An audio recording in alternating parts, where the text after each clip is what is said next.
Dober večer, lepo pozdravljeni na današnjem spletnem pogovoru o umetniškem projektu Gallus Gallus Roboticus z Mirando Moss in Danielom Brownellom. Preden spregovorite kratek napovednik za prihodnji teden, 17. novembra pripravljamo okroglo mizo z naslovom o vključevanju umetnosti v procese inovacij ter 2 delavnici, eno za odrasle in eno za otroke, ter predstavitev Boštjana Čadeža in njegovega projekta Line Rider. Sedaj pa se vrnemo k današnjemu dogodku. Pogovor bo potekal izjemoma v angleškem jeziku, še zmeraj pa ste vabljeni k zastavljanju vprašanj. Avtorja in moderator so pripravljeni. Oglejmo si predstavitveni video projekta, nato pa predajam besedo gostoma in moderatorju Mihi Horvatu.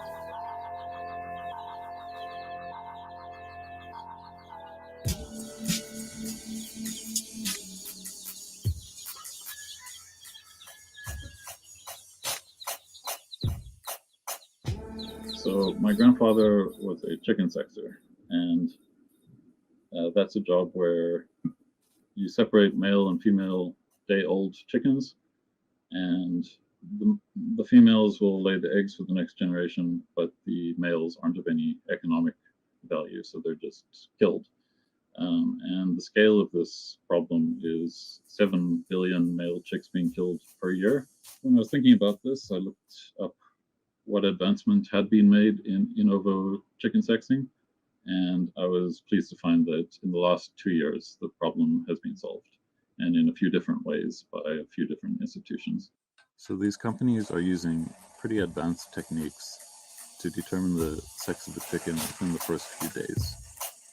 We'd be looking at a later incubation stage test using just light and camera, so basically very cheap components.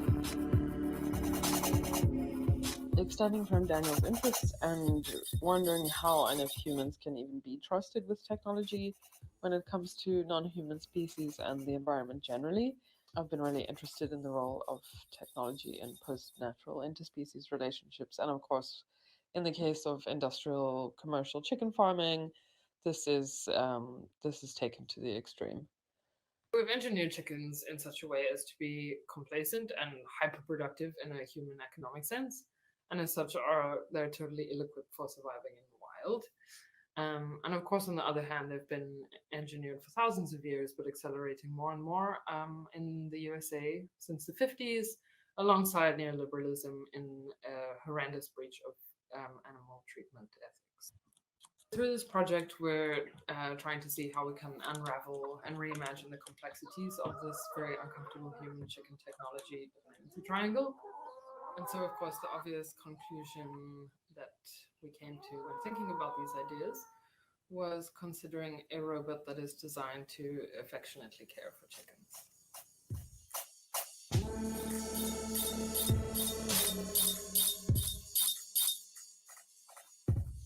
The primary goal within the konS framework and time period is to focus on public engagement in the form of an exhibition.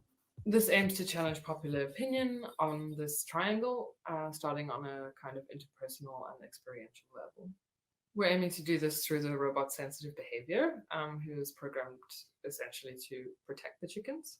We'll be working with rescued battery hens, and the autonomous machine will supervise and monitor the brood, provide healthy mental and physical stimulation, clean the area, provide food, shelter, and protection, of course, from potentially harmful or cruel human beings. So there are a lot of different parts that need to work together in order to make a robust robot. It needs to understand or model its environment, needs to detect objects of interest within its view, It needs to be able to interact with those objects, and it also needs to be robust to recover from a failed state, like falling over or walking into a wall. And most of the effort has been on locomotion and vision. So I made a virtual table, a four-legged table in simulation, and trained it to walk. I did that with augmented random search and population-based training. Augmented random search sort of just tries things in one direction, tries it in another, and then kind of averages it out and decides which was closer to the goal that you set. And then population-based training is also a sort of evolutionary algorithm of pitting walkers against each other and deciding which initial settings are best for evolving the behavior. Then I started on computer vision with the goal of training the robot to recognize eggs, chickens, humans, anything it might encounter. And so once the behavior is learned within simulation, the behavioral policy can be transferred to the robot. And that's called sim to real, or simulation to reality. Well, we're actually only going to start fabrication next year. We've been doing various practical, theoretical, technical, speculative, historical, etc., research in the background. And since Daniel and I have also been geographically separated due to the pandemic, we've been collecting our research on a webpage, which I just see as a more dynamic and kind of less totalitarian alternative to like Google Drive or something. And this will develop along with the project. We also hope it will be a valuable repository of information to others who, like us, are grappling with finding a balance between DIY yet state-of-the-art approach to robotics and scientific equipment, as well as a wealth of information and references on our complex and, some could say, even parasitic relationship with chickens. We will also use the website to publish our results and methods of developing the in ovo sex detection, in the hopes that this technology can be more accessible to chicken farmers that don't have access to the fancy equipment. I'm kind of most excited for the prospect of the chickens cuddling the robot, as it gives off heat as it charges, as if they're napping together, but also pretty terrified of ideas such as the chicks imprinting on the machine, which of course puts a lot of pressure onto making it really well and considerately. And although in the field there are these really dystopic developments in using machines to help with the social aspects of battery farming, such as how to socialize chicks who don't have a mother to imprint on, which leads to bad socialization, self-mutilation, and general disobedience, which of course the industry doesn't like because it leads to a drop in economic productivity. Recent studies have also shown that using machines to collect chicks for slaughter actually results in lower stress levels than if humans are doing the sorting.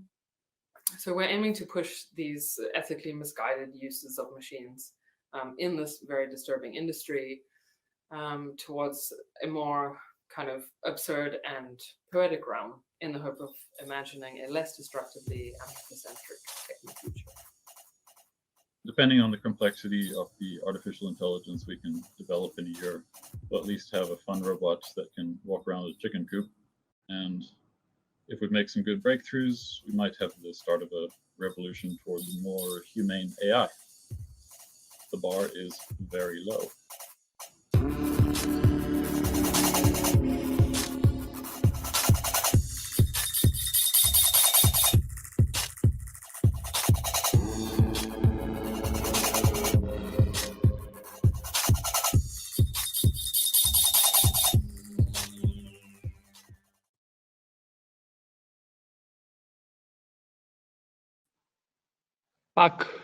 Dober večer, še v mojem imenu. Zdaj, kot je že Ksenija povedala, bomo naslednjih 30-45 minut govorili v angleščini, zaradi tega, da nas Miranda in Daniel razumeta. Moj nagovor tukaj pa ob lepem večeru vsem vam je tudi ena prošnja, da se nam pridružite. Bile so pritožbe, da smo pri prejšnjih pogovorih premalo oziroma pozabili vključiti vaše vprašanja. danes pa mislim, da se bomo potrudili in vprašanja vklopljali čim hitreje, čim prej. Se pravi, komentirajte na YouTubeu, komentirajte na Facebooku oziroma na ostalih kanalih. Zdaj bom pa preklopil v angleščino. So, hello everybody, hello Miranda, hello Daniel, and hello Jeanne and hello Ksenia, who are in the backstage. I'm very happy that you are here with us tonight. We also have a special guest who is coming a little bit later, and we will, let's say, put him or put her in when do we feel that it is the time and we don't have anything to say, or that we need him or her very, very quickly. And also for the international guests, please comment, send posts, because all of your questions can be sent to us live and we can try to answer immediately. Maybe let's do this ABC first. Where are you guys? What's your location? Miranda? Both Dan and I are South African, but I'm currently in Sweden at the moment studying a master's degree in sustainable design. So it went dark at like 4 o'clock today. Okay. So basically you're in Sweden and Daniel, you're in South Africa, as I understand. Yeah. Okay, good. I have this old question, like 20 years old question, like Apple or Windows? I'm on Linux. Yeah. All right. So there is this or. Then there is this another one, like a quick one. What is your kind of an attitude towards arts? I'm trying. In a biography the other in a biography the other day, I called myself a recovering artist. But I feel like I've kind of gone full circle. So in South Africa, it's a very different sort of artistic playing ground than in Europe. And it's mostly has been since I studied art. I come from like an art background. And then the playing ground was mostly as commercial galleries. They're not these open calls, really. But that's accelerating more and more. So, of course, when it comes to commercial galleries, you make things that people would like next to their couch, you know? And I never related to that culture. But obviously, there are a lot of really exciting things happening and a lot more, cool. And now I just see the word artist as like a kind of societal loophole. Like you can get away with a lot if you just call yourself an artist. And it's like, I don't know. I mean, in the video, I call myself artist, etc. I was like, I don't know how. Daniel, you towards art, what do you think? I like all the different kinds of art, but I guess personally I'm more on the science kind of side of things. So good. But yeah, I like music and film and sure. So basically, the next one is what is your attitude towards technology, Daniel? I think it'll just keep on, exponentially growing, and pretty soon it'll be, bit of a game changer for everyone. If you're not in a technology field, it'll probably be difficult to find a job, and I don't know. So, Miranda, you? Technology? Yeah. So I only discovered electricity like a few years ago, and I was like, wow, this is super cool. But like from like a maker's perspective. But I think it's super. I'm very excited, but I'm very distrustful as well. Like I think the entire culture of technological development since the Western Industrial Revolution has been a mess, and is just like founded on really horrendous principles, which have led to like the environment being destroyed, etc.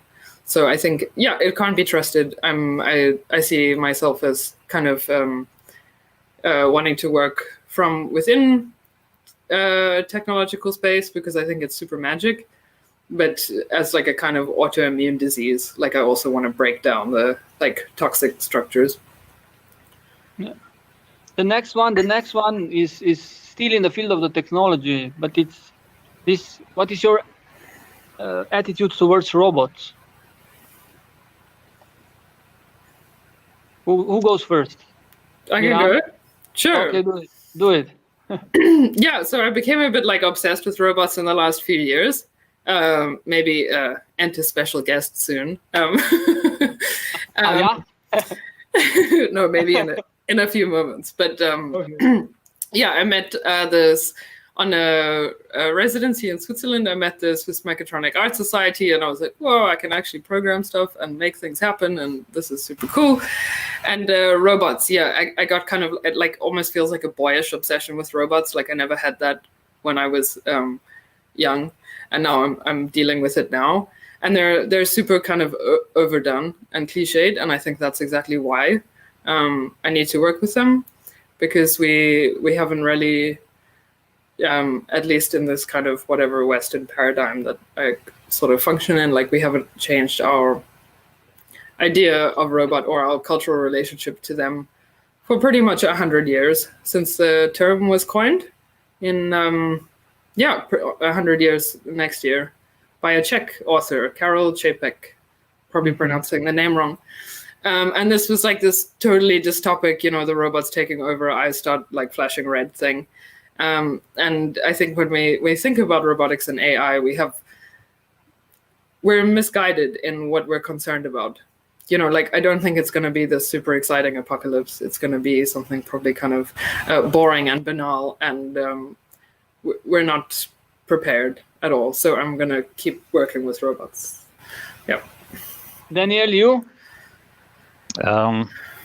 Yeah, I think after working on, you know, just the small aspects of robots for the first time, I realize it's a lot more.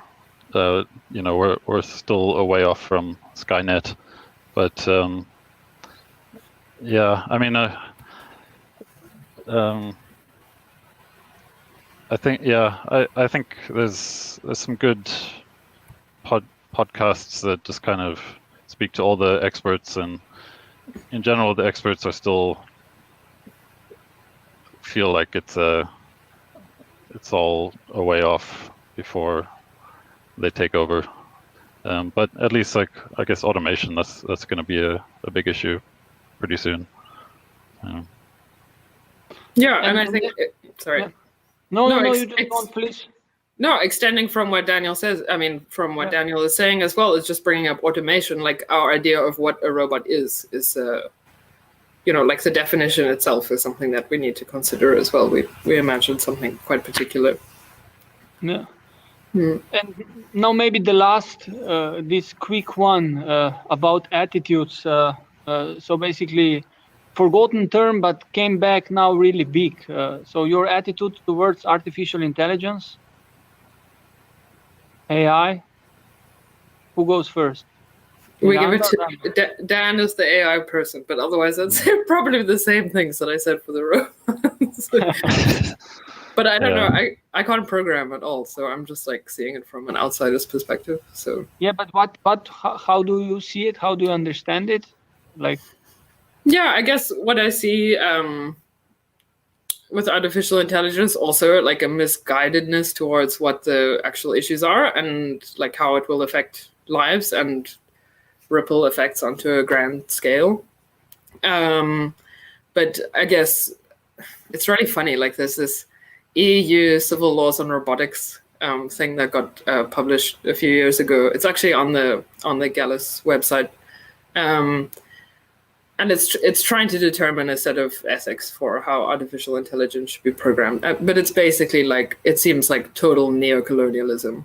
Like the EU is like, oh no, we must quickly make regulations and try and like set a standard for what is okay and what's not. before other countries do, because the EU is right, and we have they said something like the EU's morals.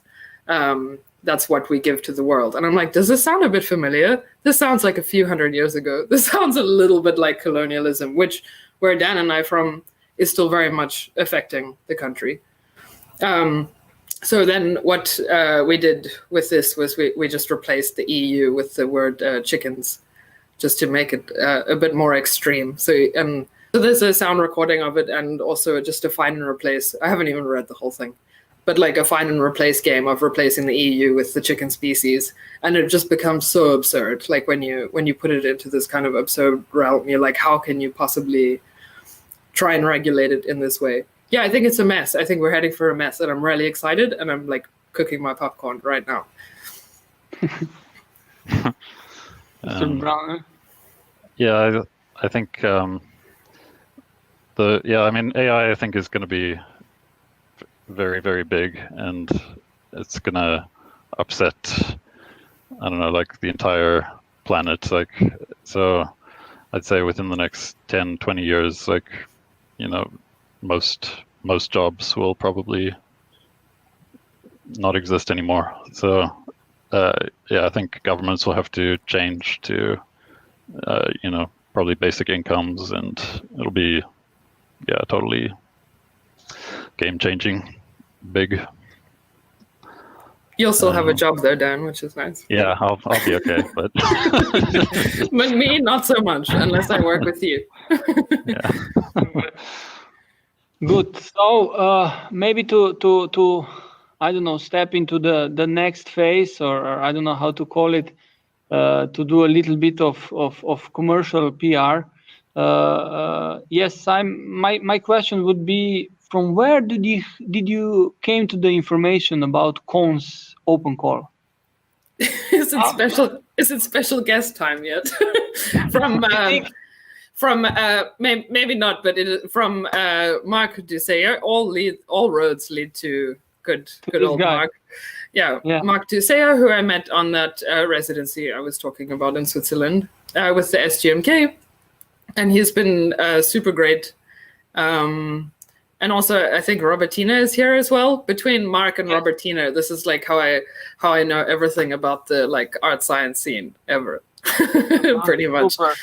Yeah, super good. And I have to say that I'm like sitting now in this fashion house, Modna Hiša in Maribor, and basically Maribor, MKC as a partner in the konS partnership is a producer of your work. Work has been chosen a year ago, and we decided with the two of you that we finish the work next year. And my question was, like, of course, on one side, where did you come to the open call? But then I have a little bit of this cynical question. How do you feel about open calls? Yeah, I feel good about them. Yeah? Okay. Also because like the artistic climate that I mentioned that I come from, I think the works that I do, and also because of whatever references that I've been working with and from, like my work fits more into the kind of European scene, and so that like I would have to manifest this work very differently within South Africa. And I guess for the last like 3 years, most of my projects have been through open calls with European. But you do a lot of collaborations, or why? Why? Yeah. I don't like. There's only so much. I don't want to have to put my stuff out in the world. I'd like to learn. That's what I'd like to do. So I think I see myself as a student forever, and like trying to somehow make this work. And with open calls, it's a really nice occasion. Like for this project, we've sort of barely started. Daniel has done a lot of getting into robotics for the first time, and has done some super cool AI stuff and virtual training. But like effectively, this project hasn't really started yet. And I see this as a space where Dan and I can learn from each other and really do something quite amazing. So yeah, we'll see. And basically, like for the audience, for the people out there, again, thanks for the questions and the remarks or whatever you sent to us. Like my thing or my position towards that, let's say, I'm part of this production team that will produce Miranda's and Daniel project. In a way, today and this live talk is kind of a next step, I would say, for us. In the last year, we were communicating with each other how and where to do it or what to do it, and of course the virus came, so basically the things got a little bit complicated. But on the other side, I don't have a question, but I have a remark. Yes, the project, as Miranda said, is barely starting, but the thing is that the website or the things that we saw in the video or how you are building that platform, I find it quite fascinating, and you are building it in an open dialogue with each other, and in a way you are opening your dialogue and you're sharing your sources, your resources, and your knowledge to everybody. And I think, or I'm full of compliments because of it, and like for the listeners, I really strongly advise you to go to like use and even share that platform. Because it's, yeah, I was having not only fun, but quite a nice experience today with it. And I, in a way, see it, this platform, as a part of this, you call it critical techno-science world. Can you elaborate a little bit on this? What is this critical techno-science world that you are talking about? Did I say that? Or maybe Daniel. One of you said it. Now choose who. No? Yeah, I think maybe maybe you're also looking at our notes that shouldn't be looked at, but because I feel not mentally prepared enough to think about these heavyweight things, maybe. But I guess this art, science, tech universe, which I've been recently introduced to in the last few years, also through the special guest. And I guess, yeah, I mean, I think I've answered the questions already in some way. With, yeah, working within these structures, but being critical of them. Yeah. Daniel, you have some thoughts on that? What was it? Critical Techno-science world. Techno-science world. Jeez. Yeah. I don't know. I don't know. We're in like a pretty cool era where, you know, the like Raspberry Pis and Arduinos, you know, like they're, you know, under whatever $10 or so, and you know, it's a computer, and it kind of gives, you know, humanity is kind of like a Prometheus, you know, giving fire, you know, having the ability for everyone to make computers is sort of a you know, new era. But I have no idea. Good.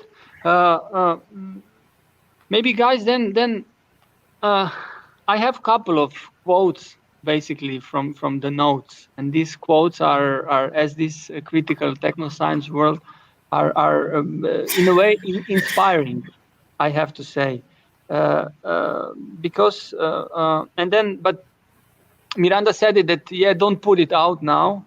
It's too late, I think. Yeah, it's too late now. But and another quote there is, and maybe then let's step into the world of chickens. And another quote is that this project, or that we should work with chickens in mind, so that we should think about them, and then maybe give us a little bit of the backstory. Why Gallus Gallus? Why chickens were, maybe. I mean, I do feel a bit I feel very uncomfortable about working with other non-consenting species in a project. But yeah, we were brainstorming this idea, like we do, brainstorming like stupid ideas, and then being like, oh yeah, that could actually be pretty cool. And me, I don't need chicken. Daniel doesn't need chicken. I would like to eat eggs though. Like I would like to ethically be able to eat eggs. I think eggs are super. They're like a protein pill, and you can like make vaccines with them and all sorts of cool stuff. But I don't feel comfortable with the way that it is. And and I don't feel comfortable making art projects with something a being that can't consent to being involved. But what changed my mind was kind of using the chickens as a data set. So training the AI in the period that they would be in contact with the chickens, and also in rescuing battery hens and working with rescued battery hens, like trying to make something good out of the situation. And then there's another layer of discomfort, of course, in this critical technoscience world that we didn't want to speak about earlier, of a lot of projects being done with chickens. Like there's like a whole trajectory of art projects being done with chickens. And they're super, like the ones that I know about are really, really cool and really fascinating, but it does get to a point where like, okay, so there's kind of almost this like genre or canon being developed out of like chicken techno art. Like what's going on here? Is it that chickens, they're like they're so easy for us to exploit, is it? And then does that make it okay? I don't know. Like, no, it doesn't. And they're so specific in their very strange relationship to us. But they're so familiar as well. So there's also this uncomfort. I'm not really answering your question. I'm just saying that I'm uncomfortable about doing this project. You know how they say it. It's not about answering questions. It's about raising them. So it's don't worry. Okay. So yeah, these are questions that I've raised that it makes me uncomfortable. Yeah. Then Daniel, you were like Miranda pointed out now that there is a lot of projects about chickens, and in the video, and also like in some backstage story, you have a relationship like with the grandfather and with the chickens, but there is also this. I don't want to apply it to the chicken projects where you say, because it's not from there, that the bar is so low, but you are talking about the robot, humans in robot, and I like that sentence very much, or that thought, that idea, the concept that the bar is too low. Can you probably or say something more about this bar being too low? I think, I mean, I guess I was sort of referring to our relation to, in the sort of industrialized relation to chickens. Like if you're making a robot for a humane purpose, like there's almost nothing out there. Everything is just sort of made for a profit or to improve efficiency. So there's very little, in terms of being humane as the goal of the exercise. Maybe there are like grants given to people who do beneficial things, but ultimately it's still for industry. So yeah, I think I was just talking about like in terms of humane AI, it's, there's not much effort going on currently. Yeah. And guys, you are also like, I like this expression or this saying that this self-sacrificing for a goal is not there. So yeah, I'm really sorry that I'm now putting your quotes out of the context, but we had in the frame of the konS today we had a workshop where at the end of the workshop it was a workshop like how to connect art and industry, how to bring these innovation catalysts towards industrial, towards economy, business thinking, and how to use this art thinking in a way. But at the end of this workshop, or at the end of the discussion, we basically came to the point where this sacrificing for the goal is too less, or that yeah, and that's why if I connect this with the bar is so low, I'm a little bit afraid about how and where in a way we are.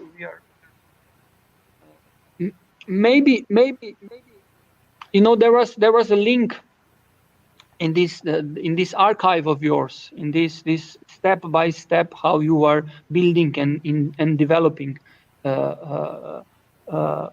project, and this link brought me to another sentence, and this sentence says that in a way for a good or if you want your technical innovation to succeed, you need a good business plan behind or beside it.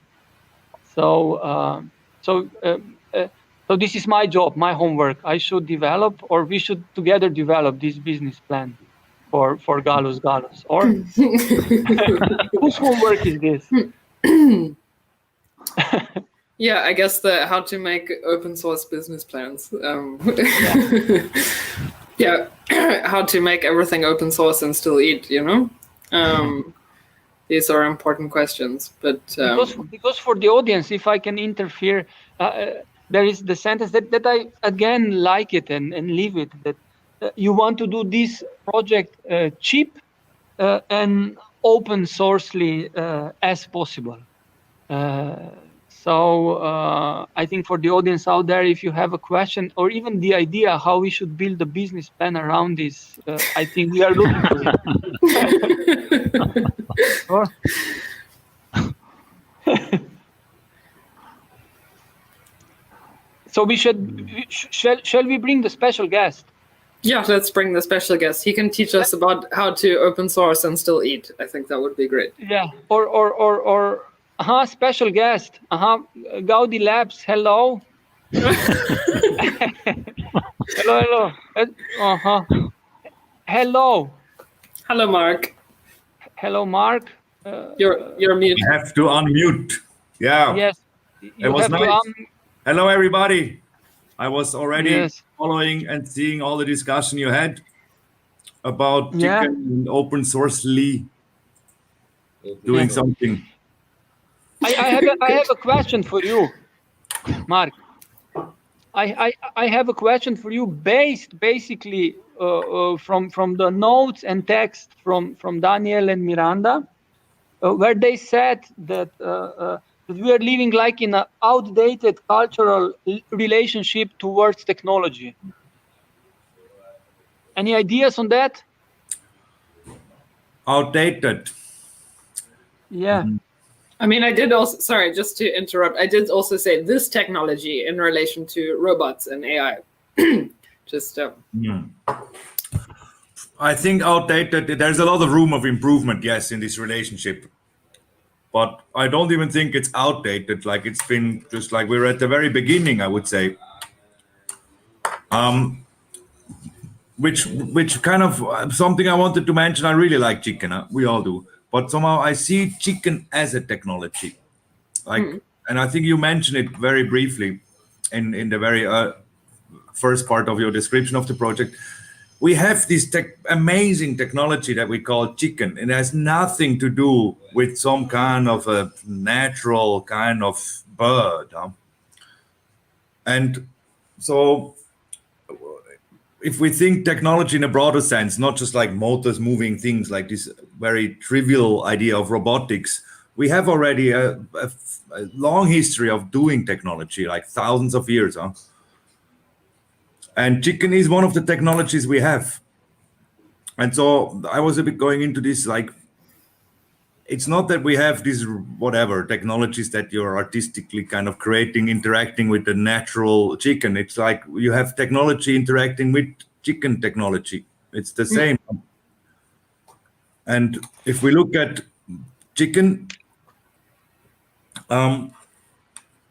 this one thing that we know as a chicken, it's been like crossbred like crazy for hundreds of years, especially the last 50 years, I would say, massively has changed to what I think our grandparents considered a chicken. And even more so, if we look at the total population, the total biomass of birds on this planet, like all these things that fly, or some of them not so well, 99% is chicken. So we have put in place a technology on this planet. If an alien species looks, oh, there's a planet. Oh, there is a species called birds. They're all chicken. And that's a bit kind of something I've been not really getting. If you use this chicken as a metaphor for like farm happiness, of kind of some idealization of farming, or if you also consider the chicken itself as the technology. Yeah, did you watch the video, Mark? Yes, I consider chickens a bit. Yes, I do consider chickens a technology, and it's kind of gone to, like, it is a total mess. Again, it's one of these things where I need to get my popcorn ready for thinking about chickens and thinking about AI. Like, it's a total mess. We have a non-official animal rights advisor for this project. And her opinion is that chickens should be, shouldn't exist anymore. Like Gallus Gallus domesticus should not exist anymore, because then there's nothing, like, as you said, Mark, like, it's gone beyond. So, yeah, I can't remember what my second point was. What was your second point, Mark? I like chicken. Oh, you like chicken. That was your first point. Oh, yeah. What is your third point?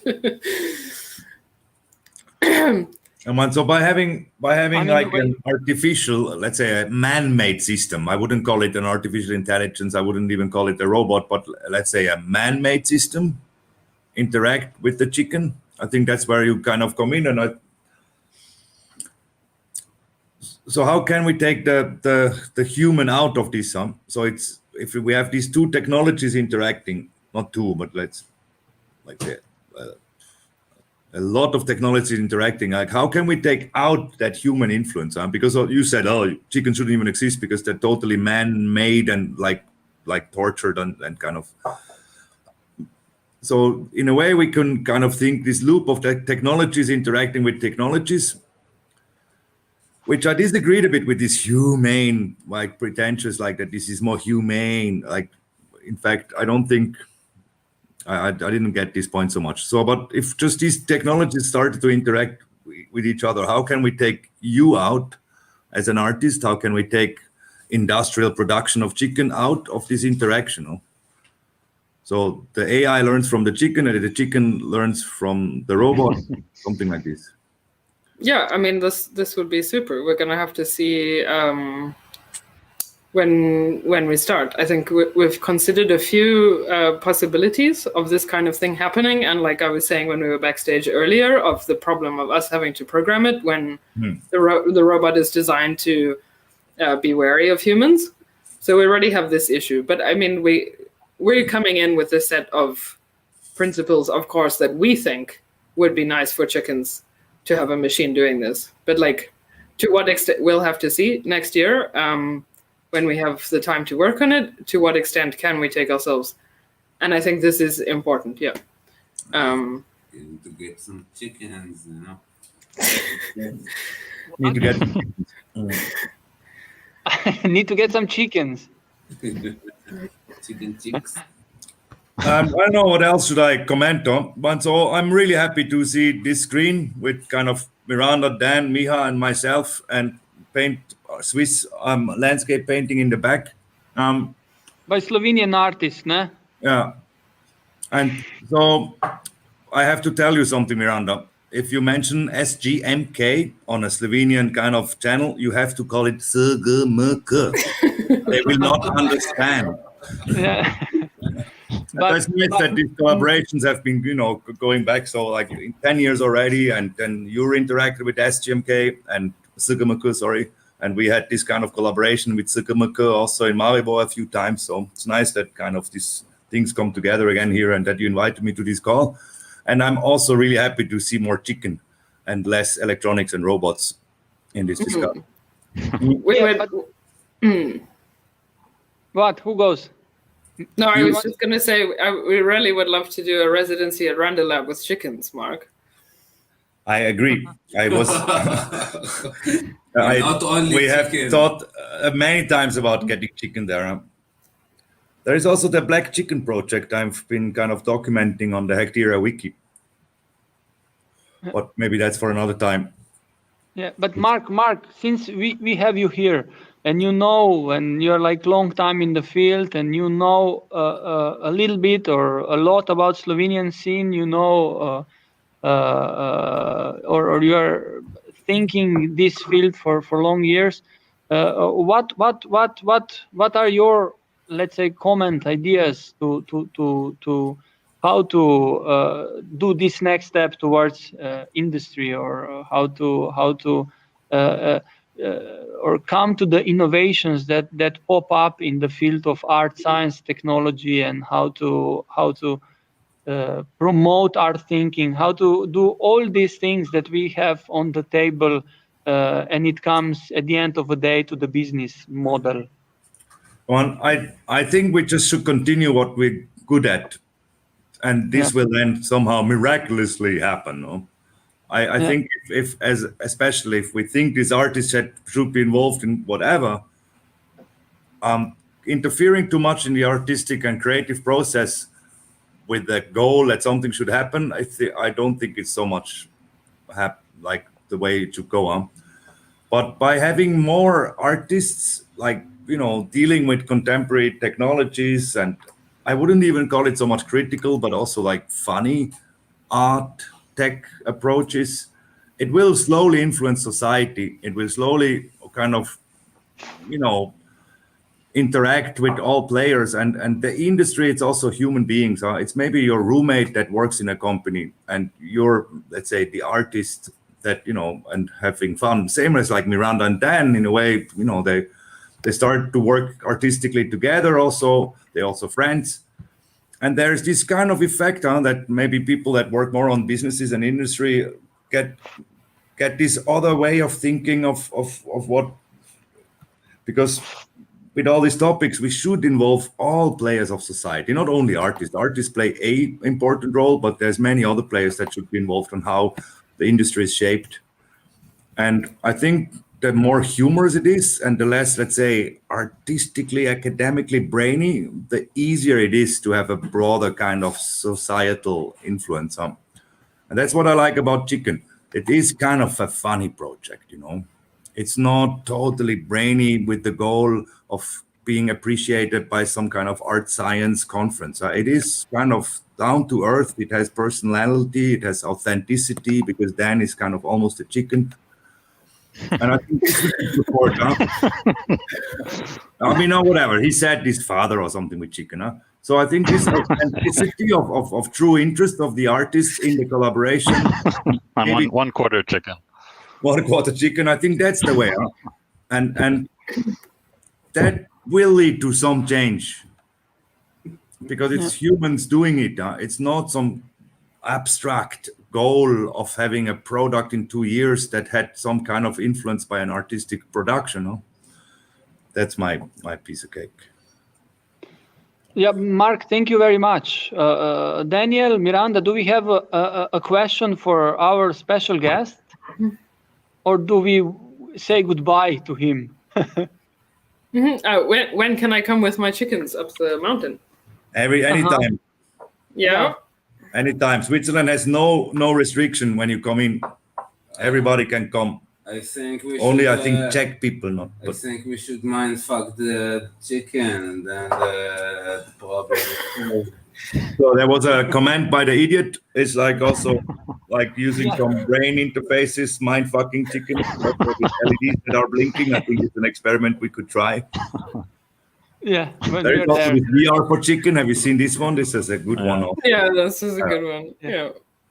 Super. So this would be nice. Yeah. So special guest, we say thank you. Maybe Urs wants to say something about art, science, and business. Yes, the business model. I think the manager of the Gaudi Labs is the really somebody. The CEO of the Gaudi Labs is also here, and we were in fact on a kind of residence in Stuttgart in Schloss Solitude, and they have this special program called Art, Science, and Business. And I was totally trolling and joking because I'm a bit kind of anti-business, kind of. Yeah. But maybe Urs, and Urs was inspired, huh? Maybe Urs wants to say something. Urs, please. Yeah, go to the business section. Okay. Yes. Hello. Yeah. We change the environment. Urs, hello. Nice discussions, and yeah, I like art, science, and business, combining everything. Like Mark said, the inclusive way. And I think business has also a lot of interesting aspects. And maybe it's easier to change the business from within the business than from critical approach. And so that's why I like to do the business here also in Gaudi Labs. And we do still experiment and drink some beers. Okay. You were quick. Yeah. We're working on finding graphene on a tape. You know, graphene is 200 times stronger than steel. In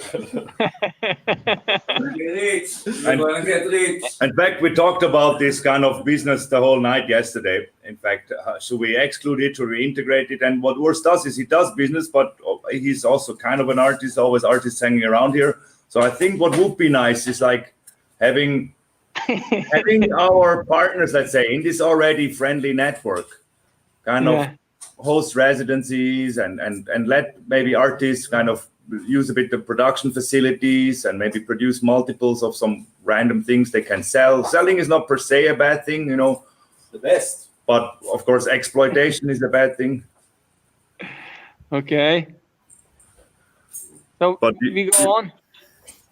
But maybe I think I should stop talking. I put mute. Yeah, you know what? No. So basically, this was a live Mark and Zogar and Urs from Gaudi Labs.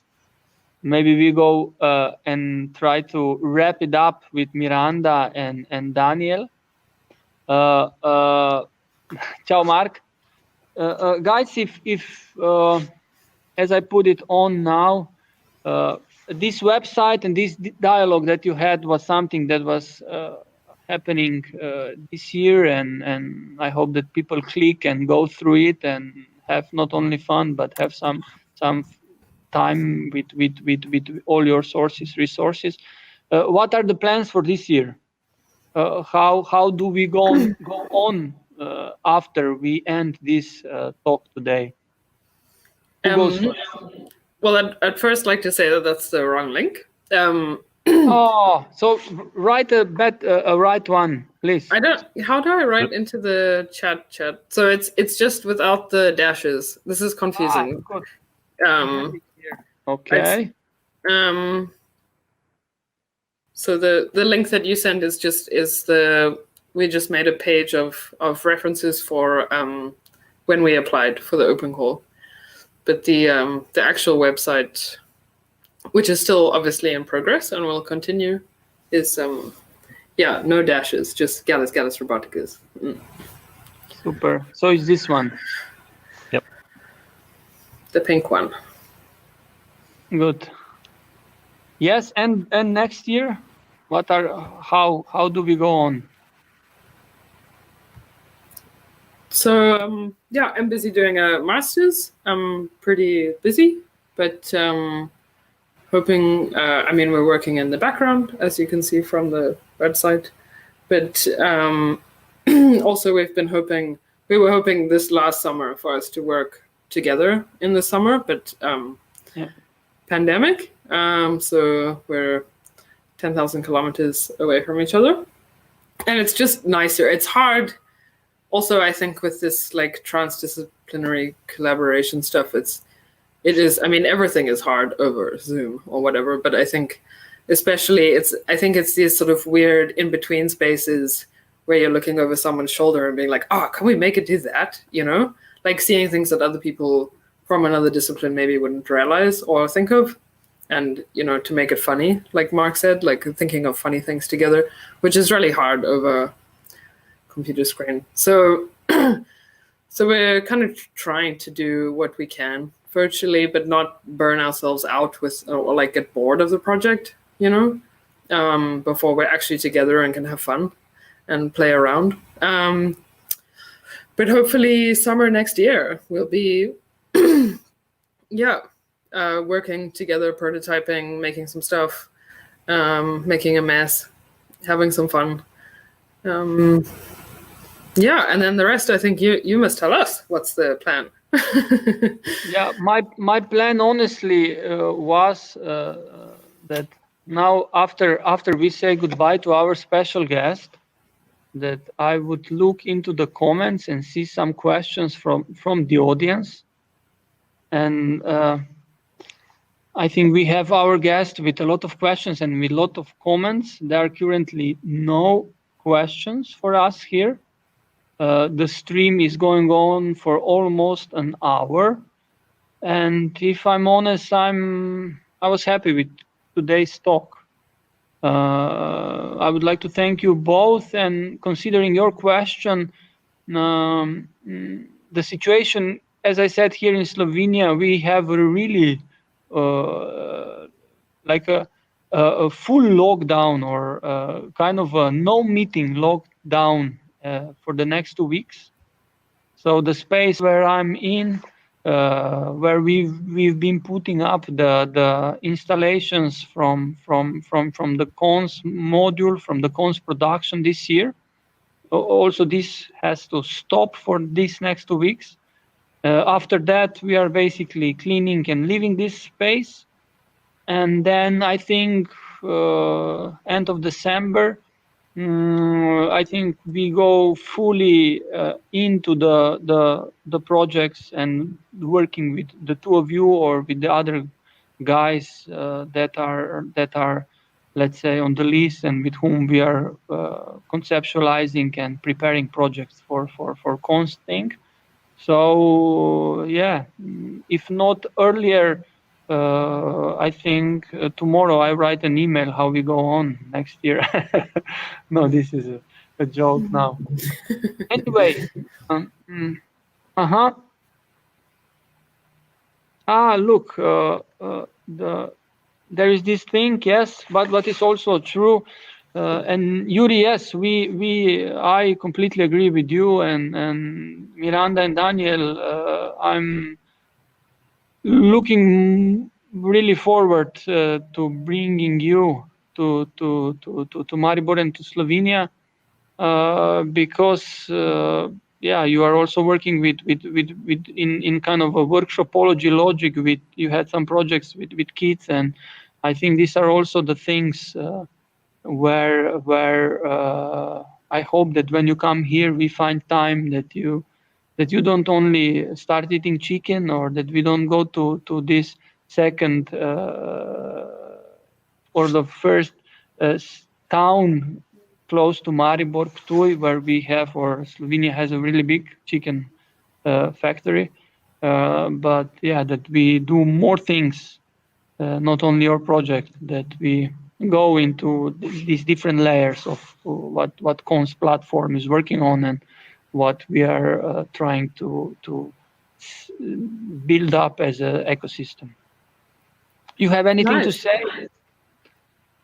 Daniel, final word? Yeah, take care. Yeah, and see y'all in Slovenia. Super excited, yeah. Yeah. I've been hearing. It seems it's like such a small country and so much exciting cultural stuff happening. Yeah, good. So, Jean and Xenia, I think this is it. Miranda Moss, thank you for your time today. Daniel Brownell, the same. Thank you. Thank you. We are looking forward to working with you guys next year. And yeah, our audience, I think the next discussion of konS module platform is on Tuesday, and then again on Friday with the artist talk. Yeah, have a nice night, stay healthy, and yeah, use your technology wisely. Yeah, thank you, Miho. Bye. Ciao. Papa. Ciao. Ciao.